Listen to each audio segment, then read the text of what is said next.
لا قوة إلا بالله العلي العظيم. أعوذ بالله من الشيطان الرجيم. بسم الله الرحمن الرحيم. الحمد لله الذي لا يبلغ مدحته القائلون ولا يحصي نعماءه العادون ولا يؤدي حقه المجتهدون الذي لا يدركه بعد الهمم ولا يناله غوث الفتن الذي ليس لصفته حد محدود ولا نعت موجود ولا وقت معدود ولا أجل ممدود. فطر الخلائق بقدرته ونشر الرياح برحمته ووطد بالصخور ميدان أرضه. ثم الصلاة والسلام على أشرف الأنبياء والمرسلين سيدنا ونبينا وشفيع مذنبينا أبي القاسم المصطفى محمد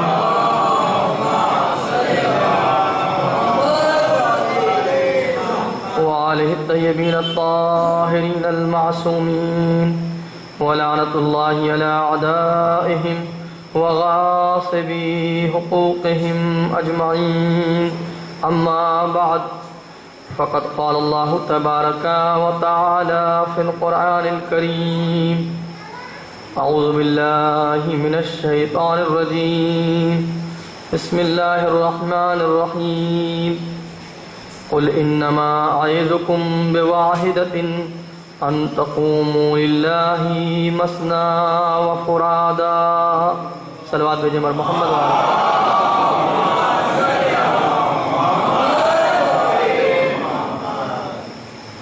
عزیزان گرامی، موضوع آپ کے پیش نظر ہے اور جس موضوع کا انتخاب کیا ہے وہ حالات سے واقفیت حاصل کرنے کے بعد اور یہ معلوم کرنے کے بعد کہ سامعین کس طرح کے ہیں. بہرحال ایسا نہیں کہ سامعین کو دیکھ کے پڑھا جائے، جیسی ان کی خواہش ہو وہ پڑھا جائے، لیکن ہاں یہ ہوتا ہے کہ علمی سطح اور عقل کی سطح دیکھنی ہوتی ہے.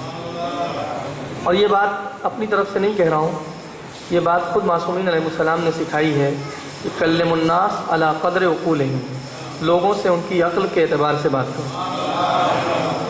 جیسی جس کی عقل ہو، جیسی جس کی فہم ہو، سمجھ ہو، اس کے اعتبار سے بات کی جائے.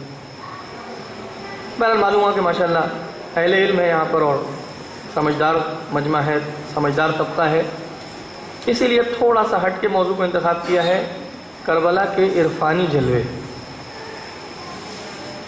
واقعہ کربلا جو ہے وہ ایک ایسا عظیم واقعہ ہے عزیزان گرامی، ایک ایسا عظیم تاریخی واقعہ ہے کہ جس کو الگ الگ زاویوں سے، الگ الگ پہلوؤں سے جیسے بھی آپ دیکھیں اس کے اندر کچھ نہ کچھ آپ کو ملے گا. عرض کروں وجہ کیا ہے کہ کربلا کے اندر بہت سے زاویے ہیں. واقعہ کربلا کو دیکھنے کے بہت سے اینگلز ہیں اور ہر انسان اپنے اینگل سے جب اس کو دیکھتا ہے تو اس میں کچھ نہ کچھ اس کو حاصل ہوتا ہے. ایسا سمندر ہے کہ جب کوئی اس میں غوطہ زن ہوتا ہے تو کچھ نہ کچھ موتی لے کے باہر آتا ہے. کوئی تاریخی زاویے سے دیکھتا ہے کربلا کو اور تجزیہ کرتا ہے، اس کا انالیسس کرتا ہے تو اس کو اس اعتبار سے مطالب مل جاتے ہیں، اس اعتبار سے اس کو بہت ساری نالج گین ہوتی ہے. کوئی آتا ہے مثال کے طور پہ اور اس کو سماجیات کے اعتبار سے دیکھتا ہے، سوشالوجی کے اعتبار سے، تو اس کو اس کے اعتبار سے مل جائے گا وہاں پہ کنٹینٹ. اسی طریقے سے کوئی آئے فلسفی کے پوائنٹ آف ویو سے اس کو دیکھے تو اس کو اس اعتبار سے مل جائے گا. کوئی آ کر کے اس کو قرآنی زاویے سے دیکھے گا تو اس کو مطالب مل جائیں گے. جس زاویے سے آپ دیکھیں واقعہ کربلا واقعاً ایک ایسا واقعہ ہے اور ایک ایسی داستان ہے کہ جس کے اندر بہت پہلو پوشیدہ ہیں. اور میں یہ اگر کہوں تو غلط نہ ہوگا کہ 1400 سال سے اس واقعے کو بیان کیا جا رہا ہے، مگر اب بھی پتہ نہیں اس کے کتنے پہلو ہیں جن کے اوپر سے پردہ ہمارے سامنے سے نہیں اٹھتا۔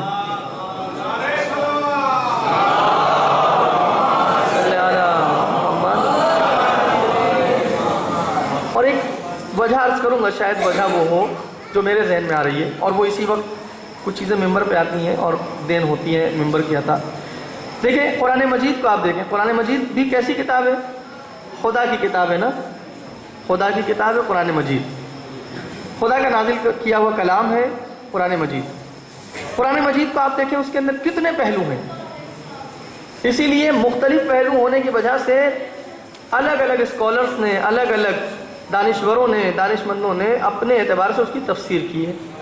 ایک ہی آیت کو اٹھایا جاتا ہے تو مثال کے طور پہ کوئی آتا ہے وہ سائنسی زاویے سے تحقیق کرتا ہے اور وہ اس کی ریسرچ اپنی پیش کرتا ہے اور اس سے نتائج پیش کرتا ہے، کوئی آتا ہے اس کو سوشل سائنس کے اعتبار سے دیکھتا ہے، کوئی آتا ہے اس کو ہسٹری کے پوائنٹ آف ویو سے دیکھتا ہے، کوئی آ کر کے مثال کے طور پہ اس کو وہ قرآن سے تفسیر کرتا ہے، ایک آیت کو دوسری آیت سے ملا کے دیکھتا ہے، کوئی آتا ہے اس کو قرآن کی روایت سے تفسیر کرتا ہے۔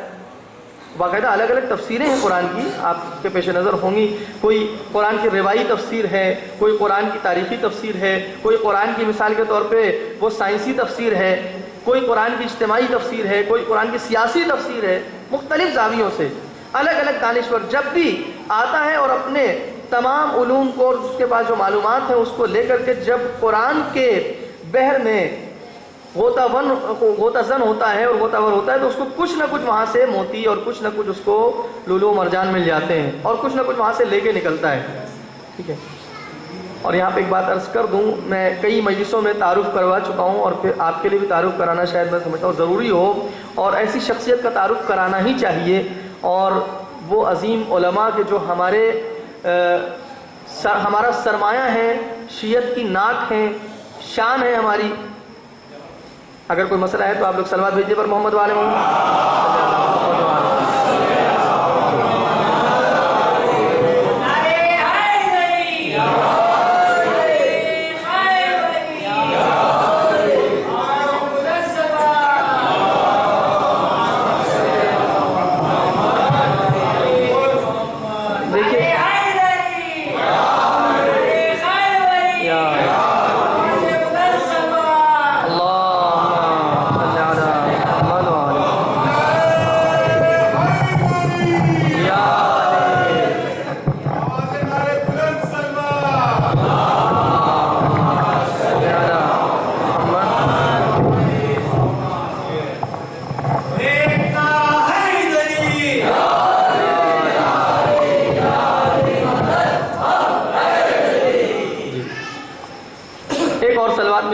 اس سے بہتر صلوات پڑھیں آپ حضرات۔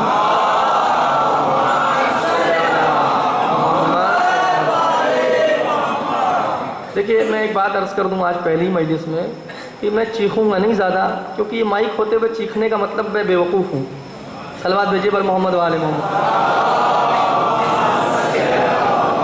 اور خدا کا لاکھ لاکھ شکر اس نے مجھے عقل دی ہے، تو جب مائک موجود ہے تو بلا وجہ چیخنے کا کوئی مطلب نہیں ہے، آپ تک بات پہنچنی چاہیے اور بات سمجھ میں آنی چاہیے، یہی تو ہے نا مقصد۔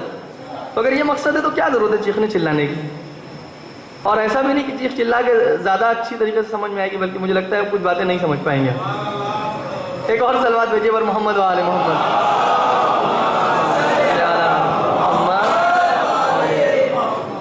تو عزیزوں میں عرض یہ کر رہا تھا کہ جیسے قرآن مجید ہے اللہ کا وہ کلام جو نبی کا زندہ جاوید معجزہ ہے اور آج تک باقی ہے۔ ایک بات آ گئی اب یہاں پہ بریکٹ میں کہہ رہا ہوں، بریکٹ میں، کہ ابھی معجزوں کا اس تذکرہ کافی سوشل میڈیا پہ تھا، تو کہیں کسی معجزے کی بات ہو رہی تھی اور اس پر پھر بعد میں طرح طرح کے سوالیہ نشان بھی اٹھ رہے تھے کہ ایسا ہوا ہے کہ نہیں ہوا ہے، اور یہ جو کچھ بھی، ابھی اس مسئلے میں نہیں جانا ہے کہ سچ تھا یا کیا تھا یا نہیں، ہو بھی سکتا ہے ہوا تھا کہ نہیں۔ دیکھیں دو چیزیں ہمیشہ یاد رکھیے گا، ایک چیز ہوتی پاسبلٹی، امکان، ممکن ہے کہ نہیں، اور ایک چیز یہ کہ ایسا ہوا کہ نہیں۔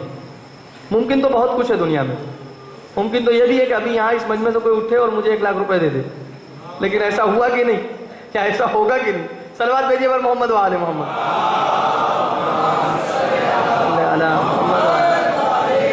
ان دونوں کو ہمیشہ آپ آپ جو ہیں وہ ڈسٹنگوش کیجیے گا، الگ الگ رکھیے گا ہمیشہ.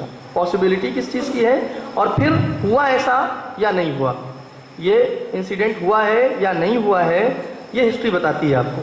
اور پھر اس کے بعد دیکھنا پڑتا ہے کہ کس نے بیان کیا ہے، کس نے کہا ہے، کہنے والا کیسا تھا جس نے بیان کیا ہے، یہ ساری باتیں دیکھنا پڑتا ہے نا پھر کہ کس نے بات کہی ہے، کتنا صحیح ہے وہ اپنے اسٹیٹمنٹ میں، جھوٹ تو نہیں بولتا ہے، مکاریاں تو نہیں کرتا ہے، بہت سارے مسئلے.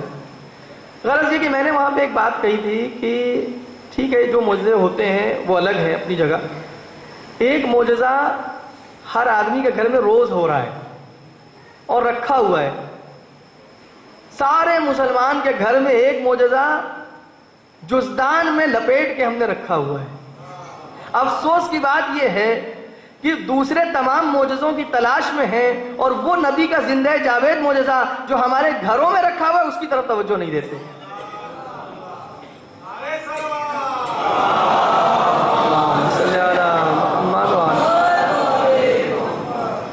کبھی اس کو بھی اٹھا کے کھول کے دیکھیں وہ ہم سے کیا کہہ رہا ہے. تو عزیزو، قرآن کی جب تفسیر بیان کی جاتی ہے تو الگ الگ زاویوں سے الگ الگ اسکالرز اپنے اعتبار سے تفسیر پیش کرتے ہیں. میں جو آپ سے عرض کرنا چاہتا تھا کہ ایک شخصیت ہے جن کا تعارف کرانا چاہتا ہوں، کیونکہ میں سمجھتا ہوں ان کا حق ہے کہ ان کا تعارف کرایا جائے مجالس کے ذریعے اور جوانوں تک یہ بات پہنچے اور ان کو یہ فخر محسوس ہو کہ ہمارے پاس ایسے علماء اب بھی خدا کا لاکھ شکر کی موجود ہیں. ایک شخصیت گزری ہیں کچھ عرصہ پہلے، آپ کے علم میں ہوں گی شاید، نام آپ نے ضرور سنا ہوگا کبھی نہ کبھی مجلسوں میں، علامہ محمد حسین طباطبائی، جن کی تفسیر ہے کون سی؟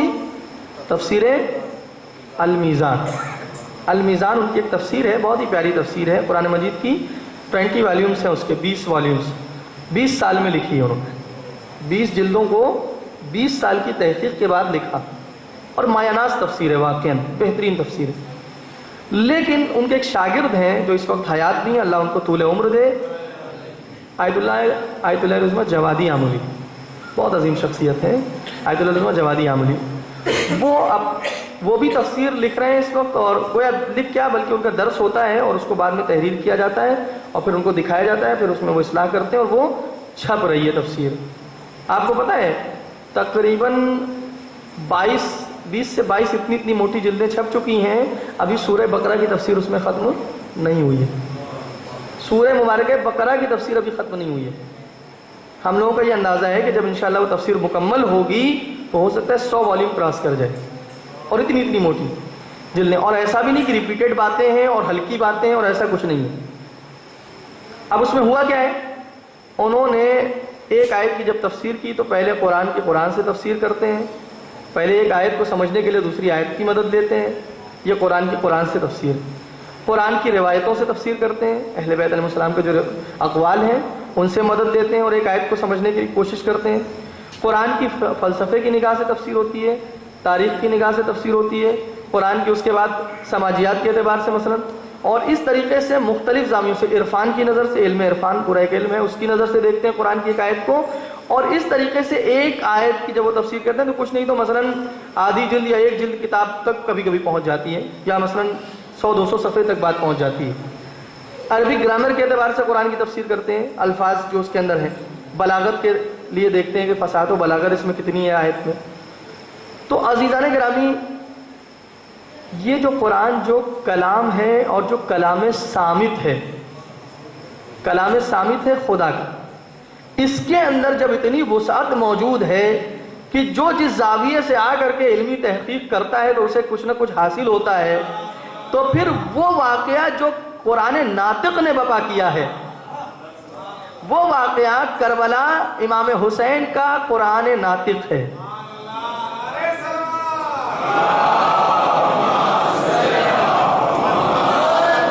امام حسین علیہ السلام نے جو کربلا بپا کی ہے، اس کربلا کے اندر جو قرآن ناطق نے بپا کی ہے، اس کے اندر بھی بہت وسعت ہے اور اس کے اندر بھی بہت پہلو ہیں. یہ اور بات ہے کہ ہم بہت کم پہلوؤں سے آشنا ہوئے ہیں، لیکن اس کے اندر بہت پہلو ہیں. تو یہ امام حسین علیہ السلام جو قرآن ناطق ہیں، یہ کربلا ان کی کتاب ہے، یہ ان کی کتاب ہے. تو اس کے اندر بھی بہت وسعت ہے، بہت وسعت ہے. تو میں نے جو عنوان انتخاب کیا اور جو موضوع انتخاب کیا وہ ہے کربلا کے عرفانی جلوے. عرفانی زاویے سے بھی دیکھیں کربلا کو. کربلا کو ہم نے بہت سے بہت تاریخی زاویے سے دیکھا ہے، تاریخی پہلو سے دیکھا ہے ہم نے کربلا کو، بہت سے بہت عقیدتی پہلو سے دیکھا ہے ہم نے کربلا کو، کہ ہمارا عقیدہ ہے امام حسین السلام کے اوپر، وہ بے شک ہونا بھی چاہیے، ان زاویوں سے ہم نے دیکھا ہے، مگر ابھی ہم نے عرفانی پہلو سے بہت کم دیکھا ہے کربلا کو۔ آج جو ایک مجلس ابھی ہم نے پڑھی ہے ایرانی امامباڑے میں، وہ بھی تقریباً ایسا ہی کچھ تھا، جس کے اندر عنوان تھا کربلا کا حسن و جمال، اور شہزادی کا وہ جملہ، معروف جملہ، مشہور جملہ، ما رأیت الا جمیلا، میں نے تو خوبصورتی کے علاوہ اور حسن کے علاوہ کچھ دیکھا ہی نہیں اللہ کی طرف سے، اس کی کچھ وضاحت پیش کی تھی میں نے مومنین کی خدمت میں، جو لوگ وہاں تھے انہیں اندازہ ہے۔ عزیزوں، تھوڑی سی بات شروع اس طرح کریں گے کہ علم عرفان باقاعدہ ایک پورا علم ہے، اب باقاعدہ ایک پورا علم ہے، اور اس کے اندر باقاعدہ تھیوری ہے، اس کی پوری تھیوریٹیکل بکس اس کی لکھی گئی ہیں، اور پریکٹیکل جو لوگ پریکٹیکلز کرتے ہیں اس میں، وہ لوگ کبھی آپ شخصیتوں سے واقف ہیں، نام لے لوں تاکہ جلدی سمجھ جائیں آپ، مثلا وہ کبھی آیت اللہ علیہ بہجت کی شکل میں سامنے آتے ہیں، کبھی آیت اللہ علیہ حسن زادہ عاملی کی شکل میں سامنے آتے ہیں، کبھی آیت اللہ قاضی طباطبائی کی شکل میں سامنے آتے ہیں، اس طرح کی جو ہماری شخصیتیں ہیں۔ البتہ صوفیت الگ چیز ہے، ذہن میں رہے آپ، عرفان ایک الگ علم ہے اور ایک الگ مسلک ہے، صوفیت ایک الگ مسلک ہے۔ صوفیت کی بات میں نہیں کر رہا ہوں، میں عرفان کی بات کر رہا ہوں، وہ بھی کون سا عرفان؟ عرفان اسلامی، وہ عرفان جو اہل بیت علیہ السلام نے دیا ہے، وہ کہ جس کا ریشہ، جس کا روٹ اہل بیت علیہ السلام کی تعلیمات ہیں، جس کے اندر، توجہ کیجیے گا، جس کے اندر، میں کسی اور پہ کمنٹ نہیں کر رہا ہوں، میں اپنی بات صرف پیش کر رہا ہوں، اور وہ جو ہمارے پاس جو عرفان ہے اس کی ڈیفینیشن اور اس کو بیان کرنے کے لیے اور وضاحت کے لیے کہہ رہا ہوں کہ جس کے اندر شریعت کو پامال کر کے کوئی حقیقت تک نہیں پہنچتا، جس کے اندر شریعت کو پامال کر کے اور شریعت کے قانونوں کو نظر انداز کر کے کوئی حقیقت تک نہیں پہنچتا، کوئی خدا تک نہیں پہنچتا، بلکہ شریعت کے تمام قانونوں کی پابندی کر کے پروردگار تک پہنچتا ہے۔ توجہ فرمائی آپ نے، یہ اہم نقطہ ہے، اس کو آپ محسوس کیجئے گا۔ دوسروں کے پاس کیا ہے ابھی اس سے مجھے بحث نہیں ہے، جو ہمارے پاس ہے اس کے اندر یہ کہ نہیں، وہ شریعت جو حضرت محمد مصطفیٰ صلی اللہ علیہ وآلہ وسلم،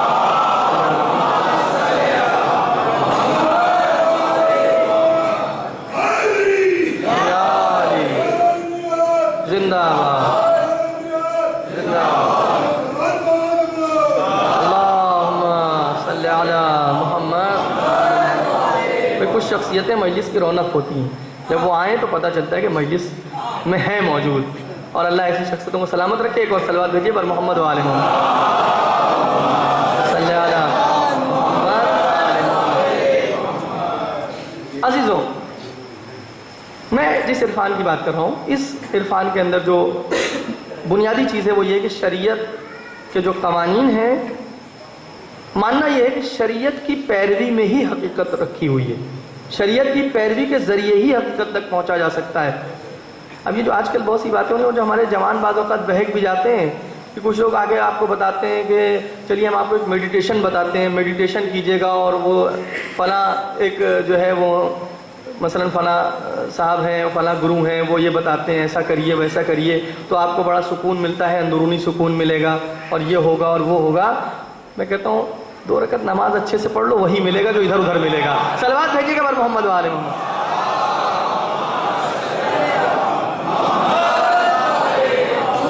ادھر ادھر کیوں جا رہے ہیں آپ؟ کہاں بھٹک رہے ہیں؟ اس سے بہتر ملے گا آپ کو، اس سے کہیں بہتر ملے گا، آپ ایک بار کر کے تو دیکھیے۔ لیکن اس کو صحیح سے ہم نے کیا نہیں ہے، اور پھر اس کے بعد تلاش میں کسی اور چیز کی نکل جاتے ہیں، اور پھر لوگ شارٹ کٹ ڈھونڈنے لگتے ہیں۔ حضور شارٹ کٹ بتائیے کوئی۔ ارے بھائی شارٹ کٹ لائیں کہاں سے جب کوئی ہے ہی نہیں شارٹ کٹ؟ سیدھا سیدھا راستہ ہے بالکل، جو جنت تک لے جاتا ہے آپ کو، سیدھا سیدھا راستہ ہے۔ شریعت کو فالو کرتے جائیے، جو اسلامی شریعت ہے اس کو فالو کرتے جائیے، ایز اٹ از، جیسی ہے، نہ اپنے سے کچھ گھٹائیے نہ اپنے سے کچھ بڑھائیے۔ اس کے اندر عزاداری بھی ہے، اس کے اندر نماز بھی ہے، اس کے اندر روزہ بھی ہے، اس کے اندر حج بھی ہے، اس کے اندر زکوٰۃ بھی ہے، خمس بھی ہے، جو کچھ اس کے اندر آپ کو بتایا گیا ہے سب کو ایز اٹ از کرتے چلے جائیے، دیکھیے آپ خود پہنچ جائیں گے یا نہیں۔ ادھر ادھر دیکھنے کی ضرورت ہی نہیں ہے آپ کو۔ کیوں ادھر ادھر دیکھ رہے ہیں؟ میں اپنے جوانوں سے خطاب کر رہا ہوں، اور میرا ہمیشہ یہ طریقہ ہے کہ میں اپنے جوانوں سے گفتگو کرتا ہوں، اپنے جوان بھائیوں سے۔ تو عزیزوں، ہمارے جتنے علماء ہیں اور جنہوں نے عرفان کی وادیوں کو طے کیا ہے اور سیر و سلوک اس کو کہا جاتا ہے کہ سیر و سلوک کی منزل خدا تک پہنچنا، اس میں انہوں نے کبھی شریعت کو نظر انداز نہیں کیا۔ تو جب ایسی ایسی عظیم شخصیتیں، توجہ چاہوں گا آپ کی، جب ایسی ایسی بڑی شخصیتیں بغیر نماز و عزاداری اور دوسرے جو شریعت کے احکام ہیں ان کے بغیر نہیں پہنچتی ہیں خدا تک، تو ہم اور آپ کیسے پہنچ جائیں گے؟ یہ تو اپنے کو دھوکہ دینے والی بات ہو گئی پھر، کہ ہم بلا وجہ خیال خام پالے ہوئے ہیں کہ ہم پہنچ جائیں گے کہیں۔ ارے کہیں نہیں پہنچیں گے، گھوم پھر کے پھر یہیں رہیں گے۔ پہنچنا ہے اگر تو جو بتایا گیا طریقہ اس کو فالو کیجیے۔ خدا کا لاکھ شکر ہے کہ جو ہمارے عرفاء ہیں اور عرفانی جنہوں نے منزلیں طے کی ہیں وہ سب اپنے آپ میں مجتہد بھی رہے ہیں۔ یہ بہت عجیب بات ہے، دیکھیے آپ، وہ سب مجتہد رہے ہیں۔ آیت اللہ بہجت خود مجتہد تھے بلکہ مرجع تقلید بھی تھے۔ آیت اللہ حسن زادہ عاملی جو اس وقت موجود ہیں، کبھی وقت ہوا تو انشاءاللہ عرض کروں گا کیسی شخصیت ہیں وہ بھی مجتہد ہیں اپنے آپ میں۔ آیت اللہ قاضی طباطبائی مجتہد تھے، جتنا یہ سلسلہ آپ دیکھ ڈالیے سب مجتہد ہیں اپنے آپ میں، شارٹ کٹ کے چکر میں نہیں پڑے۔ اور ایسا بھی نہیں ہے کہ انہوں نے یہ سوچا ہو کہ مثال کے طور پہ میں تو اس راستے میں آ گیا ہوں، اس راہ میں آ گیا ہوں، تو اب مجھے اور کچھ کرنے کی ضرورت نہیں ہے، پڑھنے کی کیا ضرورت۔ یہ بھی نہیں کیا حضور، راتوں کو جگ جگ کے انہوں نے بھی پڑھائی کی ہے۔ کیسے کوئی اسٹوڈنٹ بغیر پڑھے ہوئے کوئی مقام حاصل کر سکتا ہے؟ محنت کیے بغیر اچھے نمبر لا سکتا ہے اور کچھ اچھی نوکری اس کو مل سکتی ہے؟ ہو ہی نہیں سکتا ہے۔ اور یہ بات بھی عرض کروں جوانوں کی خدمت میں کہ ہم سب کو چاہیے کہ کوشش کریں، ہمیں چاہیے کہ سماج کے ماتھے کا جھومر بن کے رہیں۔ ہم جہاں بھی رہیں سب دیکھیں کہ ہاں یہ کون ہے، پوچھنے پہ مجبور ہو جائیں یہ کس مسلک کا ہے بھائی، یہ کس کو فالو کرتا ہے، اس کا لیڈر کون ہے۔ گم نہ ہو جائیے عزیزوں، مانا کہ ہماری تعداد کم ہے، گم نہ ہو جائیے بھیڑ میں، بھیڑ میں کچھ الگ دکھیے، الگ ایک اپنا ہمیں مقام بنانا ہے عزیزوں۔ میں نوجوانوں سے گفتگو کر رہا ہوں، نوجوانوں سے خاص کر مخاطب ہوں کہ ہمیں ایک اپنا الگ مقام بنانا ہے۔ میں نے خود یہ روایت نہیں پڑھی، کسی سے سنی تھی، کسی عالم سے، کہ کہا کہ فرمایا گیا کہ ایک شیعہ ایسا ہونا چاہیے جیسے گورے سے گال پہ خوبصورت سا تل۔ سماج میں مثال دی گئی ہے نا کہ گورے سے گال پہ خوبصورت سا تل ہو تو بالکل الگ نظر آتا ہے اور خوبصورتی کو بڑھاتا ہے نا۔ سماج میں آپ کی حیثیت کچھ ایسی ہونی چاہیے، گم نہ ہو جائیے بھیڑ میں۔ آپ بھیڑ بہت ہے، جو جہاں جا رہا ہے جانے دیجیے، آپ کے پاس راستہ طے ہے، آپ کی منزل طے ہے۔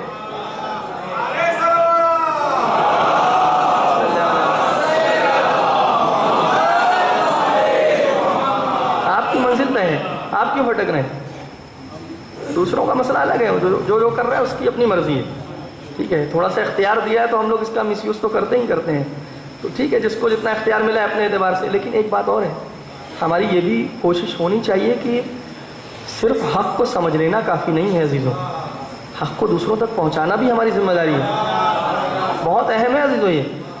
یہ نہ سمجھے کہ ہم روز قیامت جائیں گے اور شہزادی کی بارگاہ میں کھڑے ہو جائیں گے، شہزادی ہم نے آپ کے بیٹے کا ماتم کر لیا، اور شہزادی پیٹھ تھپتھپائیں گی کہ آپ بہت اچھا کیا۔ شاید شہزادی یہ سوال کریں، اچھا تم عزادار تھے، کسی کو عزادار بنایا میرے بیٹے کا؟ تم مومن تھے، تم نے کسی کو بھی مومن بنانے کی کوئی کوشش کی کبھی؟ اب عزیزو آتا ہوں اس آیت کی طرف جو آیت میں نے شروع میں تلاوت کی ہے، سورہ مبارکہ سبا کی 46 نمبر آیت۔ قرآن فرما رہا ہے قُلْ إِنَّمَا أَعِظُكُمْ بِوَاحِدَةٍ۔ میں سمجھتا ہوں منفرد انداز کی آیت ہے، بالکل الگ انداز ہے اس آیت کریمہ کا۔ اس انداز کی آیت شاید ہی آپ کو قرآن میں کوئی دوسری ملے۔ قُلْ إِنَّمَا أَعِظُكُمْ بِوَاحِدَةٍ۔ اللہ نے کہا کہ دیکھو میں تم سب کو، اپنے حبیب کے ذریعے پیغام پہنچایا کہ میں تم سب کو صرف ایک نصیحت کرنا چاہتا ہوں، صرف ایک نصیحت۔ لمبے چوڑا نصیحت اور اس کا جو ہے وہ پورا ایک سلسلہ نہیں ہے، ٹھیک ہے، ویسے تو پورا قرآن نصیحت ہے، مگر یہاں پر پروردگار فرما رہا ہے اس آیت میں کہ میں تمہیں صرف ایک نصیحت کرنا چاہتا ہوں۔ اور نصیحت کرنے والا کون ہے؟ خدا۔ نصیحت پہنچانے والا کون ہے؟ رسول خدا۔ نصیحت کہاں بیان کی جا رہی ہے؟ قرآن مجید میں بیان کی جا رہی ہے۔ دیکھیں کتنا معتبر سلسلہ ہے سب۔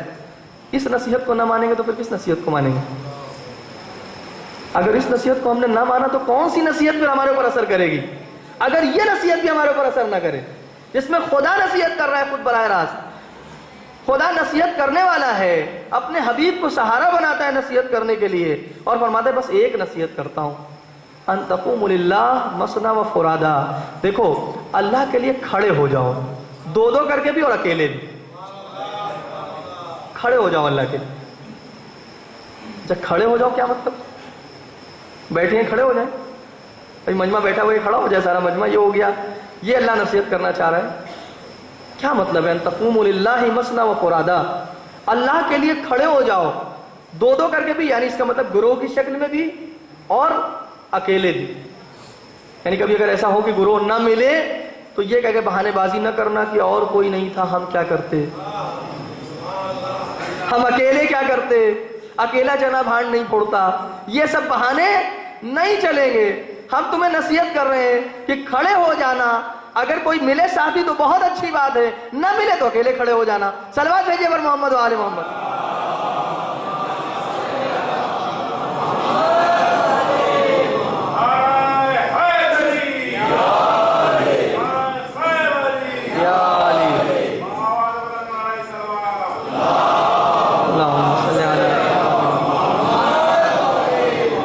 کس چیز سے کھڑے ہو جائیں, یعنی بیٹھے تھے وہ کھڑے ہو جائیں. سوال یہ ہے اہم, کیسے کھڑے ہو جائیں؟ تو دیکھیے, چونکہ بات عرفان کی ہے اور میں نے عرصے کربلا کے عرفانی جلوے آپ کی خدمت میں پیش کرنا ہے.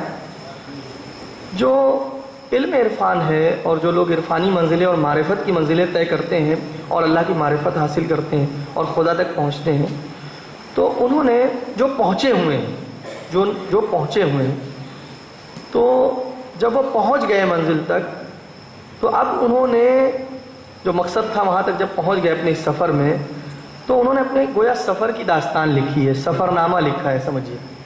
اور انہوں نے بتایا ہے پھر کہ کون کون سی منزلیں آتی ہیں, کون کون سے اسٹاپ آتے ہیں اس میں, کہاں کہاں پہ رکنا ہوتا ہے, کون کون سے اسٹاپیج ہیں, ان کو گزار کے پھر اگلی منزل پہ آپ پہنچتے ہیں. پھر اس کے بعد ایک اگلی منزل آتی ہے, پھر اس کے بعد اگلی منزل آتی ہے.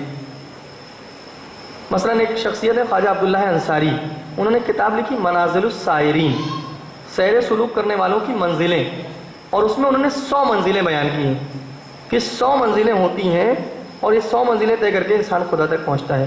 البتہ بعد میں آنے والے علماء نے شرح کی تو 1000 منزلیں بنائی ہیں اس سے. 1000 کہ 1000 منزلیں طے کرتا ہے ایک بندہ, اور ایک سالک جو اللہ کے تک پہنچنا چاہتا ہے تو جا کے وہاں تک پھر پہنچتا ہے. اب وہ بحث میں نہیں لے جاؤں گا, آپ نہ سمجھے گا کہ علم عرفان پڑھانا ہے مجھے, صرف اشارے کر رہا ہوں تاکہ آپ کو تھوڑی سی آشنائی ہو جائے کہ علم عرفان ہے کیا چیز. اور اس کے بعد پھر کربلا کے پس منظر سے آپ کی خدمت میں عرض کروں گا. اب آپ غور کیجئے, اس کے اندر تمام جو یہ افراد جو پہنچے ہیں کسی منزل تک, ان کا یہ ماننا ہے کہ جو سب سے پہلا مرحلہ ہے, پہلا مرحلہ بالکل, اس کا نام رکھا ہے انہوں نے یقظہ. یقظہ یعنی کیا؟ یعنی جاگنا. جاگنا. ہم سو رہے ہیں کیا؟ جی سو رہے ہیں. میں اپنی بات کر رہا ہوں, آپ کو نہیں کہہ رہا ہوں, آپ تو جگ رہے ہیں ماشاءاللہ. جگ رہے ہیں تو صلوات بھیجیے پر محمد والے ہوں.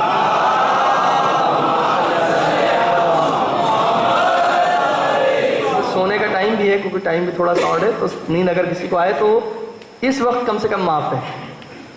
خیر, جاگنا تو کیسا جاگنا؟ ہم سو رہے ہیں جی, خواب غفلت میں سو رہے ہیں نا, خواب غفلت میں سو رہے ہیں. یہ سونا نہیں, آنکھوں سے سونا نہیں, آنکھوں سے سونے کی بات نہیں ہو رہی ہے. امام خوئینی رحمۃ اللہ علیہ نے نجف اشرف میں طلاب کو درس دیتے ہوئے کہا تھا, ان کو بہت تاکید کی کہ دیکھو اٹھ جاؤ, بیدار ہو جاؤ, خواب غفلت میں نہ پڑے رہو. کیونکہ کبھی کبھی ایسا ہوتا ہے کہ آنکھیں جاگ رہی ہوتی ہیں, دل سوئے ہوتے ہیں. آنکھیں جگ رہی ہوتی ہیں مگر دل سو رہے ہوتے ہیں. دلوں کو بیدار کرنے کی ضرورت ہے. اور یہ جو ایام ازاں ہے نا, بہترین ذریعہ ہے اس کا, بہترین موقع ہے دلوں کو بیدار کرنے کا. اور اس کے اندر یاد رکھیے گا عزیزوں, اس کے اندر جو مجالس ہوتی ہیں ان کا بہت بڑا رول ہے قوم کو بیدار کرنے میں. اب یہ ذمہ داری آپ کی ہے کہ سلانے والی مجلس سننا ہے یا بیدار کرنے والی سننا ہے. صلوات بھیجیے پر محمد و آل محمد.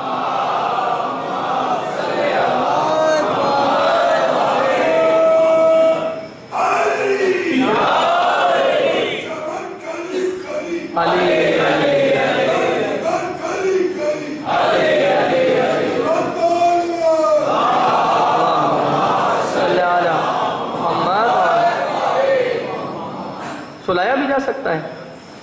بیدار کرنے والی سنیں گے؟ چلیے الحمدللہ یہ مجمع بیدار ہے، خدا کا شکر ہے کہ یہ بیدار کرنے والی مجلس سننا چاہتا ہے، ورنہ 1400 سال سے لوگ سن رہے ہیں اور وہی سن رہے ہیں جو تھپ تھپی دے کے سلایا جاتا ہے، جس میں کچھ کرنے کی ضرورت نہیں ہے، سب کچھ فکس ہے، پہلے سے فکسنگ ہو چکی ہے۔ نہیں، اگر آپ لوگ بیدار ہیں اللہ کا شکر ہے واقعا کہ یہ مجمع سمجھنا چاہتا ہے، کچھ لینا چاہتا ہے اور کچھ کرنا چاہتا ہے اس کے بعد، اہم یہ، کیونکہ سلانے والی میں بھی پڑھ سکتا ہوں، اور سلانے والی میں کیا کہنا ہوگا؟ اتنا ہی کہنا ہوگا بھائی کچھ کرنے کی ضرورت نہیں ہے۔ سوتے ہوئے انسان سے کوئی کہتا ہے کچھ کرو؟ کوئی نہیں کہتا ہے کچھ کرو۔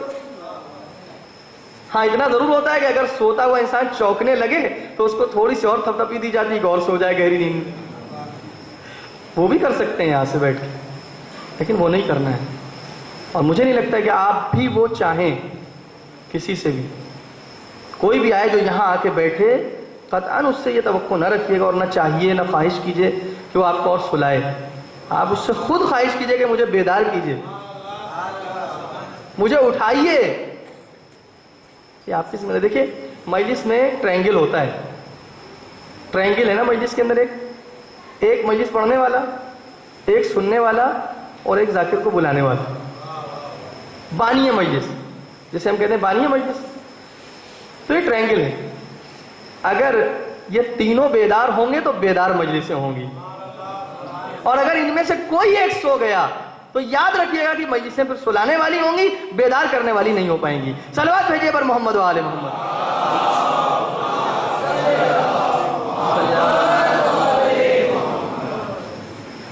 تو پہلی منزل جو بیان کی گئی وہ کہا گیا یقظہ، یعنی بیدار ہو، خواب غفلت میں سو رہا، انسان خواب غفلت میں سو رہا ہے، بیدار ہو۔ اچھا بیدار ہو تو کیا؟ اب دیکھیے جب کوئی انسان سو رہا ہوتا ہے، ٹھیک ہے، تو اگر آپ اس کو جگائیے، ٹھیک ہے، آپ نے کہا اٹھ جائیے، آپ کیا کہتے ہیں؟ پہلے تو یہ کہتے ہیں اٹھ جائیے۔ سو رہا ہو تو آپ کیا کہتے ہیں؟ الفاظ پہ بھی توجہ دیجیے گا، ہم یہی تو کہتے ہیں اٹھ جائیے۔ اچھا وہ کیا کیا اس نے؟ وہ بستر پہ لیٹا رہا، آنکھ کھول دی اس نے، تو آنکھ کھول دی، اب آپ پلٹ کے آئے، مثلا خاتون خانہ کبھی ہوتا ہے ایسا کہ شوہر کو اٹھاتی ہیں اور وہ آنکھ کھول کے لیٹے ہوئے بستر پہ، اب وہ آئیں گا، ارے اتنی دیر سے آپ سے کہا تھا اٹھ جائیے ابھی تک اٹھے نہیں؟ ارے بھائی اٹھ تو گیا ہوں، آنکھ کھول چکا ہوں۔ نہیں، یہ اٹھنا نہیں ہوا۔ کہا اچھا ٹھیک ہے اٹھ جاتا ہوں، اٹھ کے بیٹھ گئے، کل بیٹھ گئے لیکن ابھی بھی کوئی اعتبار نہیں ہے کہ پھر لیٹ جائیں، کیا بھروسہ پھر لیٹ جائیں، اور لیٹ جاؤ پھر آنکھیں بند ہو جائیں اور سو جائیں آپ۔ دیکھیں کھڑے ہو جائیے بستر سے، توجہ کر رہے ہیں آپ؟ کھڑے ہو جائیے اٹھ کر کے، تب صحیح معنی میں سمجھا جائے گا آپ بیدار ہوئے ہیں۔ قرآن مجید بھی آپ کو ایک نصیحت کر رہا ہے، ان تقوموا للہ، اللہ کے لیے کھڑے ہو جائیے، اٹھ کھڑے ہوئیے، اگر اکیلے ہیں تب بھی اٹھ کھڑے ہوئیے، اگر گروہ ملتا ہے تب بھی اٹھ کھڑے ہوئیے،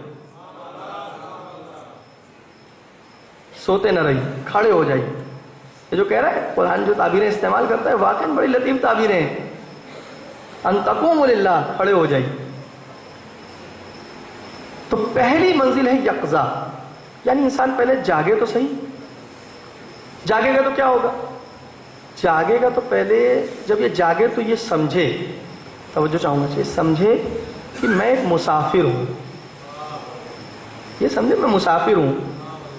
اچھا مسافر کا کام کیا ہوتا ہے؟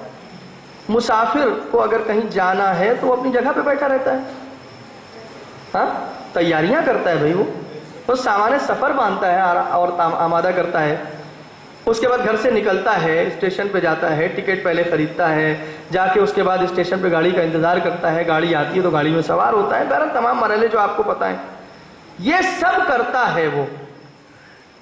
کوئی مسافر گھر میں نہیں لیٹا رہتا ہے،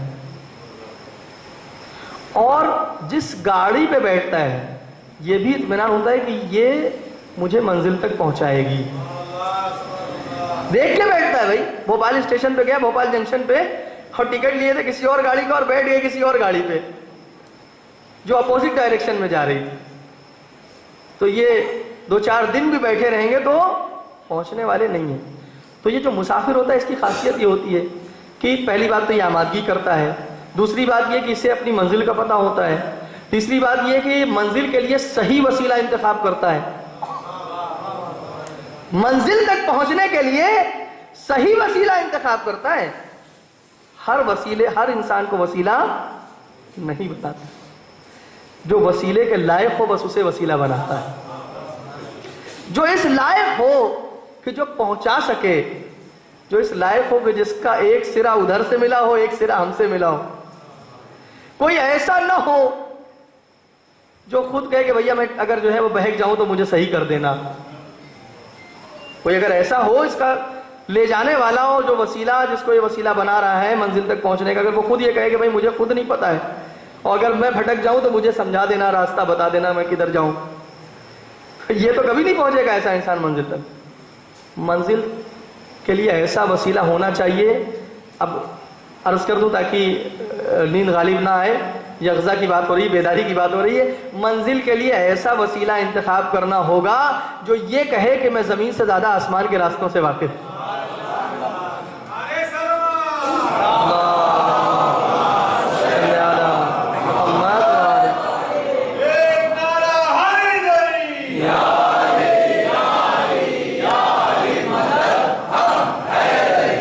اور تاریخ میں یہ دعویٰ مولا کائنات کے علاوہ کسی نے کیا نہیں. اور یہ بھی فرمایا کہ اگر میں اتنا واقف ہوں اور اتنا منزل یقین پر ہوں کہ اگر سارے پردے ہٹا دیے جائے تو میرے یقین میں کوئی اضافہ ہونے والا نہیں. اور یہ بھی فرمایا کہ پوچھ لو جو پوچھنا ہے قبل اس کے کہ مجھے کھو دو، مجھے کھو دو.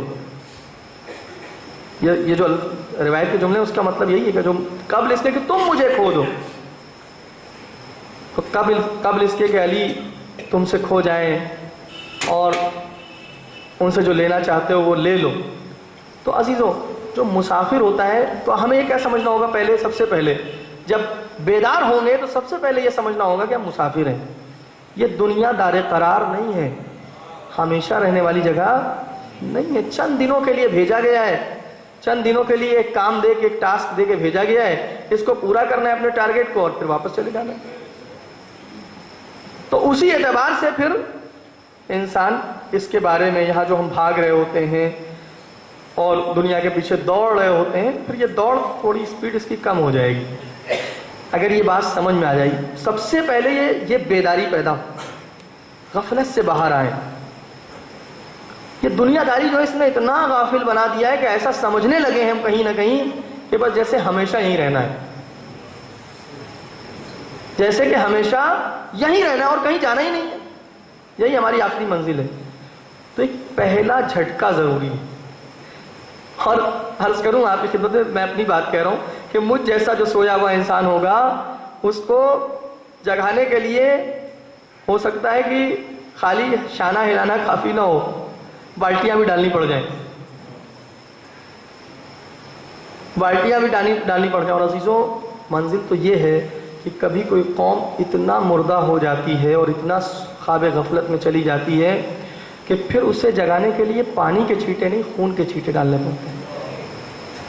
اور وہ بھی کوئی عام انسان کا خون نہیں، اس ہستی کا خون جسے سار اللہ کہا گیا ہے، اس ہستی کا خون، اس مقدس ہستی کا خون کہ جس کا خون بے حد مقدس ہے. یعنی امام حسین علیہ السلام ان کے اصحاب کے خون کی چھینٹیں پڑتی ہیں تب جا کے تھوڑا سا یہ قوم ہلتی ہے. خدا نہ کرے کہیں ایسا موقع ہے کہ اتنا غفلت میں چلے جائیں ہم، خدا نہ کرے ایسا موقع ہے کبھی، کہ الحمدللہ مجھے یقین ہے کہ ایسا موقع نہیں آئے گا، کیونکہ یہ مجلسیں جو ہماری ہیں اور جو سلسلہ ہمارا جاری ہے یہ سلسلہ ہمیں بیدار رکھے گا اور ایسے ہی انشاءاللہ بیدار رکھے گا. لیکن پہلی منزل جو بیان کی گئی ہے وہ ہے یقظہ، غفلت سے باہر آئیے.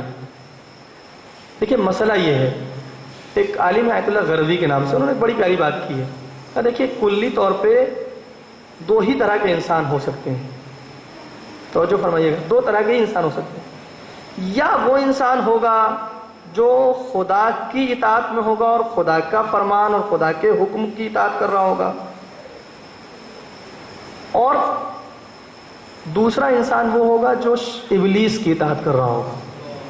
تیسرا کوئی راستہ نہیں ہے اس کے اندر.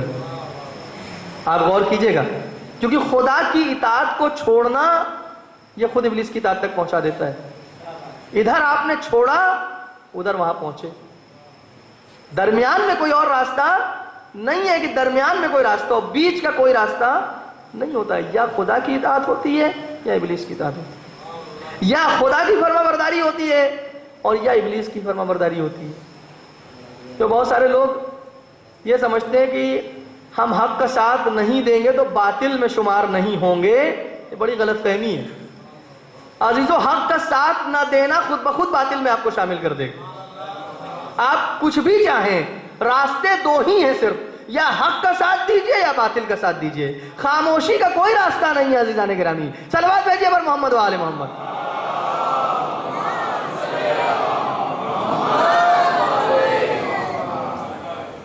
کچھ لوگ گزرے ایسے تاریخ میں جو اپنے کو بڑا سمجھدار سمجھتے تھے، سوچتے تھے کہ میں خاموش رہوں گا، نہ ادھر بولوں گا نہ ادھر بولوں گا تو میں بچ جاؤں گا. جی نہیں، بچنے والی کوئی یہاں کیفیت نہیں ہے. ایسا نہیں کہ جو مولا کائنات علیہ السلام کے ساتھ نہیں آئے تھے اور خاموش بیٹھے ہوئے تھے گھروں میں یہ سوچ کے کہ ہم بچے رہیں گے اور ہم کیوں پڑھیں اس مسئلے میں، وہ یہ سمجھیں کہ ہم حق پہ ہو جائیں گے. جی نہیں، حق کا ساتھ نہ دینا خود بخود باطل بنا دے گا. تو دو ہی راستے ہیں، یا حق کا ساتھ دیجئے یا باطل کا ساتھ دیجئے. خاموشی اور بیچ کا راستہ اور اس طرح کی کوئی بات نہیں ہے. ایسے ہی معاملہ یہاں بھی ہے کہ بیچ کا کوئی راستہ نہیں ہے. یا انسان خدا کی اطاعت میں آئے گا یا اس کا فرما بردار بنے گا، اور یا پھر ابلیس کا فرما بردار بنے گا. جو خدا کا فرما بردار ہوتا ہے، یقظہ کیا ہوتا ہے؟ دیکھیے، یہ جو بیداری کی بات میں کر رہا ہوں، جس کی خواب غفلت سے بیداری، اس میں یہ ہوتا ہے کہ بندہ آگہی کے ساتھ، علم کے ساتھ، بصیرت کے ساتھ، سمجھ کے ساتھ خدا کا فرما بردار بن جاتا ہے. اسی کو یقظہ کہتے ہیں. جب ایک بندہ آگہی کے ساتھ، سمجھداری کے ساتھ، علم کے ساتھ، سوجھ بوجھ کے ساتھ خدا کا فرما بردار بن جائے تو یہ یقظہ ہے، یہ وہ منزل ہے. اور جب کوئی بندہ بے خبری کے عالم میں خود بھی نہیں سمجھ رہا ہوتا ہے مگر ابلیس کا فرما بردار بن جاتا ہے تو اس کو کہا جاتا ہے غفلت. اس کے مقابلے میں اس کو کہا جاتا ہے غفلت. قرآن مجید میں یقظہ لفظ نہیں استعمال ہوئی ہے، یقظہ، لیکن اسی سے بہت قریب ایک لفظ استعمال ہوئی ہے اور 292 مرتبہ الگ الگ شکلوں میں استعمال ہوا ہے لفظ. کون سا لفظ ہے؟ لفظ ذکر. خود قرآن کے ناموں میں سے بھی ایک نام ہے ذکر. قرآن کے ناموں میں سے ایک نام ذکر ہے. ذکر یعنی کیا؟ ریمائنڈ کرانا، یاد دہانی کرانا، یاد دلانا. تو کس کو یاد دلایا جاتا ہے؟ جو یا تو بھول جائے، اور یا پھر ایسے کو یاد دلایا جاتا ہے جسے یاد ہے مگر اس لیے یاد دلایا جاتا ہے تاکہ اس کی یادداشت باقی رہے. ایسا بھی ضروری نہیں کہ ہمیشہ اسی کو یاد دلایا جائے جو سبق بھول گیا ہو. یہ جو 1400 سال سے مجلسیں ہو رہی ہیں، یہ بھولے ہوئے سبق کو آپ نہیں یاد کر رہے ہیں، یہ اپنی یادداشت کو ہر سال مضبوط کر رہے ہیں. صلوات بھیجئے پر محمد و آل محمد.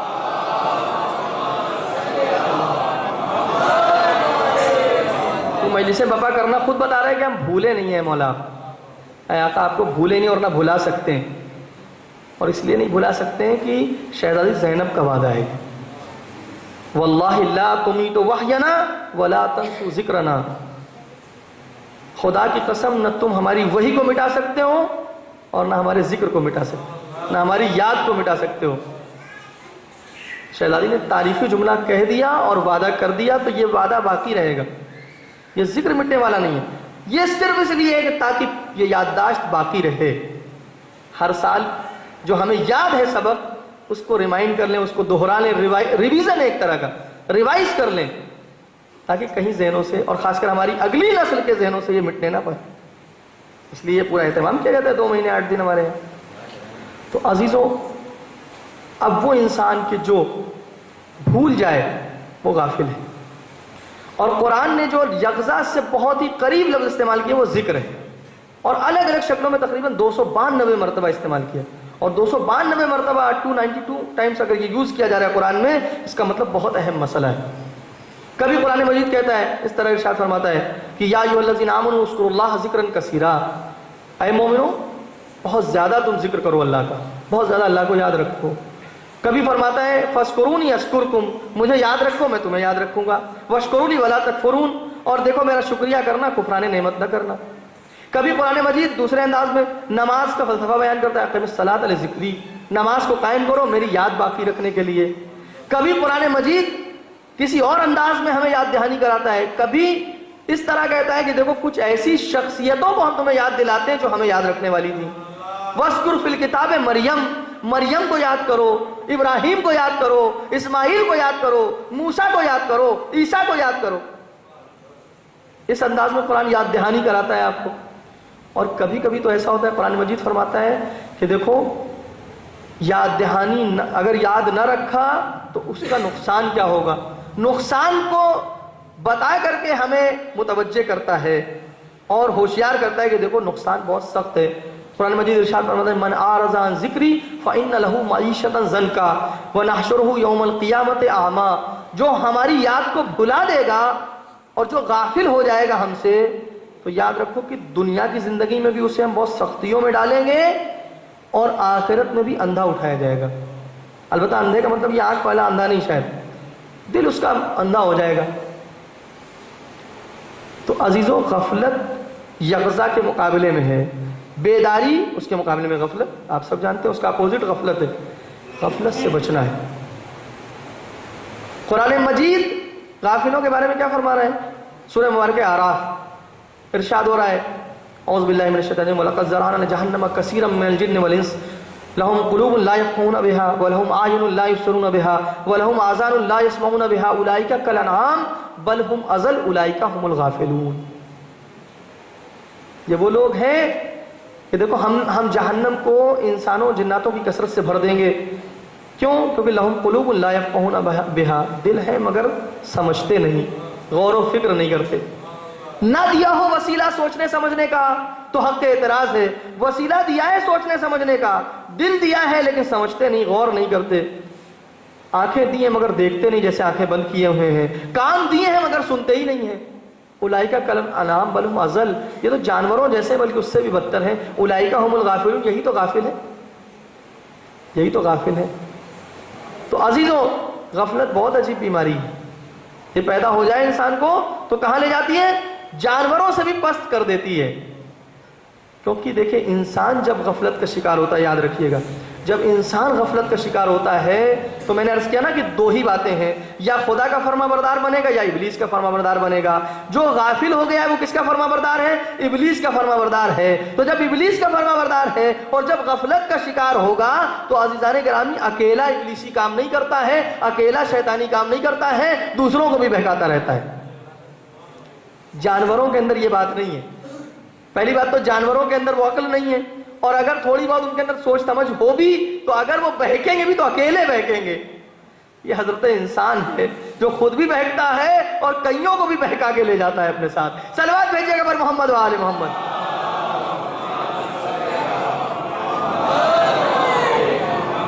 یہ تو انسان ہے، اس لیے جانوروں سے بدتر ہے۔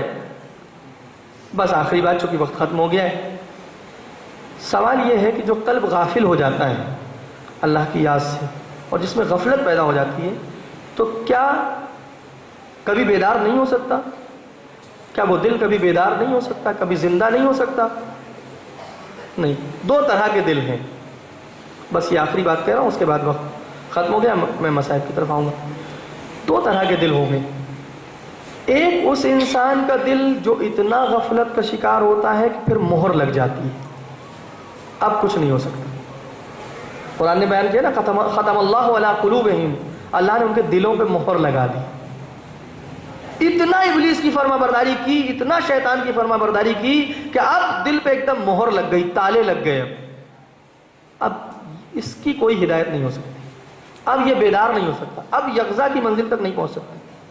لیکن ہاں ایک دل ایسا ہوتا ہے کہ جو غافل تو ہوتا ہے مگر اتنا غافل نہیں ہوتا ہے کہ دل پہ مہر لگ جائے، دل ابھی اس کا کھلا ہوا ہے اور اب اس کے پلٹنے کی امید ہوتی ہے۔ پہچان پھر کیا ہے اس کی؟ کیسے پہچانے کہ کون سا دل جو ہے اس کے اوپر مہر لگ چکی ہے اور کون سا دل ہے جو ابھی اوپن ہے؟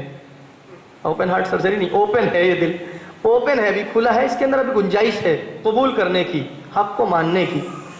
وہ دل ہوتا ہے کہ جو کم سے کم برائی تو کرتا ہے مگر اپنی برائیوں سے رنجیدہ ہوتا ہے، احساس ہوتا ہے اس کو کہ میں غلط کر رہا ہوں۔ برائی کرتا ہے مگر احساس بھی ہوتا ہے کہ میں غلط کر رہا ہوں، یہ مجھے نہیں کرنا چاہیے. اور جب تک یہ کیفیت باقی رہے تو اس کو سنبھال کے رکھیے گا. اگر یہ کیفیت باقی رہے تو اس کو سنبھال کے رکھیے گا، کیونکہ یہ بڑی عظیم نعمت ہے.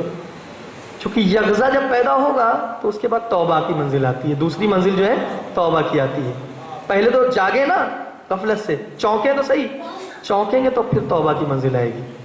تو اگر یہیں سے بات ختم ہو گئی اور ختم ہو گیا بھائی، ختم القلوب ہو گیا معاملہ، تو پھر توبہ کی تو گنجائش ہی نہیں بچے گی. اور اگر خدا نخواستہ ہم نے خود، اللہ تو نہیں بند کرتا ہے، ہم نے خود اپنے اعمال سے باب توبہ اپنے اوپر بند کر دیا تو پھر کوئی راستہ نہیں ہے اس کے بعد. چونکہ انسان مختار پیدا کیا گیا ہے، صاحب اختیار بھیجا گیا ہے دنیا میں. تو اگر اس نے اپنے اختیار سے اپنے اوپر باب توبہ کو بند کر لیا اور اپنے لیے خود مہر لگوا لی اس نے، تو پھر اس کا کیا ہوگا؟ اس لیے جب تک یہ کیفیت باقی رہے گی، گناہ کرنے کے بعد بھی تھوڑا سا ملامت اندر ہوتی رہے، تھوڑا سا گلٹی فیل کرتے رہیں، تو اس کو غنیمت سمجھیں. میں جوانوں سے عرض کروں، اسے ہم سب غنیمت سمجھیں. اس کا مطلب یہ ہے کہ خدا کا لطف و کرم ابھی ہمارے شامل حال ہے، ابھی پلٹنے کی گنجائش ہے، ابھی توبہ کا امکان ہے. کبھی کبھی جب آپ مجلسوں میں آتے ہیں نا، تو مجلس میں آنے کے بعد احساس ہوتا ہے نا کہ ایسی جگہوں پہ جانے کے بعد جہاں روحانیت ہوتی ہے، مجلس میں آتے ہیں، مسجد میں آتے ہیں، تو احساس ہوتا ہے نا کہ پلٹ جانا چاہیے. دن بھر میں جو کچھ غلطیاں کی ہوتی ہیں، ایک دفعہ انسان متوجہ ہوتا ہے کہ آج میں نے یہ کوتاہیاں کی ہیں. تو جو موقع دیے جا رہے ہیں نا، یہ اللہ جو ہمیں دے رہا ہے موقع، اس کو غنیمت سمجھنا چاہیے. یہ مجلسیں جو ہو رہی ہیں، خدا کا بہت بڑا فیض ہے، بہت بڑا لطف الہی ہے کہ اس کے ذریعے سے پلٹنے کا راستہ ہمارے لیے فراہم ہو جاتا ہے. اور ہے بہت سے جو پلٹے ہیں اسی سے. آج نہیں موقع، انشاءاللہ کسی دن عرض کروں گا آپ کی خدمت میں ایسے کچھ واقعات کہ جیسے لوگ پلٹے ہیں. لیکن ایک ایسا انسان پلٹا ہے تاریخ میں، تاریخ کربلا میں، کہ واقعاً اس کا پلٹنا بھی عجیب ہے. اگر جرم کی بات کریں تو جرم بہت بڑا جرم تھا، اس کو جرم بہت بڑا جرم تھا. لیکن علماء یہ کہتے ہیں، اسکالرس یہ کہتے ہیں کہ جتنا بڑا ایکشن ہوتا ہے اتنا بڑا ری ایکشن ہوتا ہے. کسی دیوار پہ اگر آپ ایک بال مارتے ہیں تو جتنے فورس سے آپ دیوار پہ بال ماریں گے اتنی ہی فورس سے پلٹے گی. توجہ کر رہے ہیں آپ؟ ایکشن بڑا ہوتا ہے تو ری ایکشن بھی بڑا ہوتا ہے. حر کا عمل بہت بڑا تھا، بہت بڑا جرم تھا. حر نے جو کیا تھا واقعاً بڑا جرم تھا. کیوں؟ کیونکہ فرزند زہرا کے لجام فرس پہ ہاتھ ڈالا تھا. اس نے امام حسین کا راستہ روکا تھا. یہ کوئی چھوٹی بات نہیں ہے. خود اس کے بقول میں سبب بنا تھا کہ امام حسین کربلا آئے اور حسین کے بچے پیاسے. وہ ساری مصیبتیں جو امام حسین پر کربلا میں پڑی، اور خود اس بات کا اعتراف کرتا ہے کہ میں اس بات کا سبب بنا. لیکن عزاداروں، میں نے کہا نا کہ کچھ چیزیں باقی رہنی چاہیے. قلب اگر کھلا رہے تو کچھ گنجائش رہتی ہے. حر کے اندر کچھ ایسی باتیں تھیں جس نے اس کے دل کو کھلا رکھا، مہر نہیں لگنے دی. کون سی بات تھی؟ ایک بات تو یہی تھی کہ جب امام حسین کی لجام فرض پہ اس نے ہاتھ ڈالا ہے تو امام حسین نے کیا کہا کہ اے حر، تیری ماں تیرے ماتم میں بیٹھے. تو حر نے پلٹ کے کیا کہا، میرے آقا میں آپ کو کچھ نہیں کہہ سکتا، آپ نے جملہ کہا ہے. اگر عرب کا کوئی اور یہ جملہ کہتا تو میں اس کو جواب دیتا، مگر آپ کی ماں فاطمہ الزہرا، میں ان کی شان میں کوئی جسارت نہیں کر سکتا. اور دوسرا مسئلہ یہ کہ جب امام حسین نے نماز کے لیے اپنے مؤذن کو حکم دیا اور مؤذن نے اذان دی ہے، اور جب امام مصلی عبادت پہ اور آئے ہیں امام جماعت کی حیثیت سے، تو حر سے سوال کیا، اے حر تو اپنے لشکر کے ساتھ نماز پڑھ لے اور میں اپنے لشکر کے ساتھ. تو حر نے کہا تھا نہیں، فرزند رسول کے ہوتے ہوئے میں الگ نماز پڑھوں. یہ احترام اس کے دل میں ہے کم سے کم. عزاداروں، یہی تو بات تھی کہ روز عاشور، شب عاشور، حر کے اندر یغزا کی کیفیت پیدا ہوئی، بیداری کی کیفیت پیدا ہوئی. اور اس بیداری میں ان بچوں کا بھی بہت بڑا کردار ہے جو بچے صدائے التش التش بلند کر رہے تھے.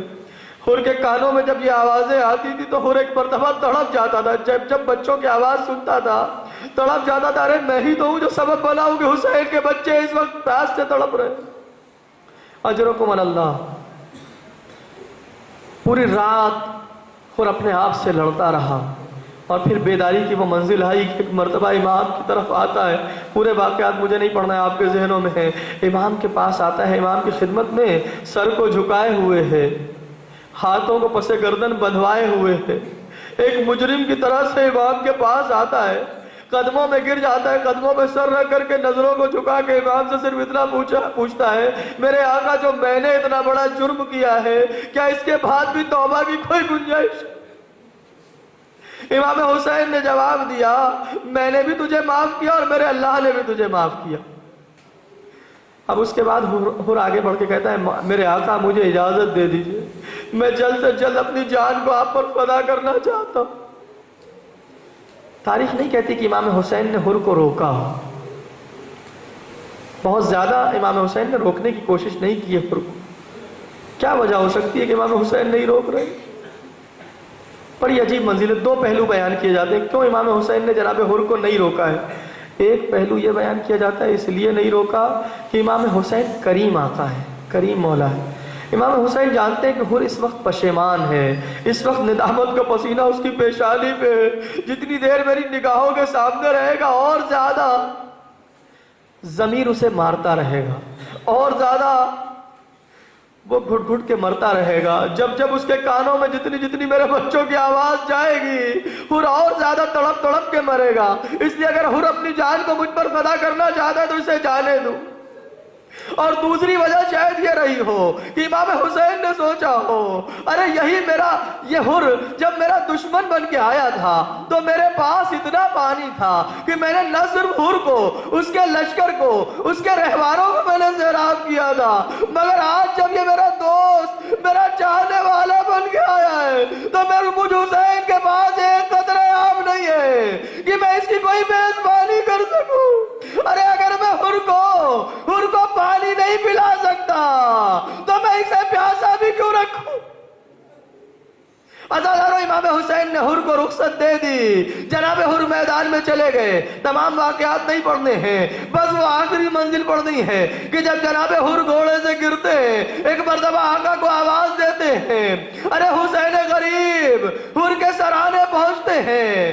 آپ تصور کریں وہ حسین جس کا دل اتنا بڑا ہے کہ حر جیسے عظیم مجرم کو جب گھوڑے سے گرا تو سر کو اپنے زانوں پہ رکھ لیا۔ اگر ایک چاہنے والا توبہ کرے تو کیوں حسین قبول نہ کر لیں گے؟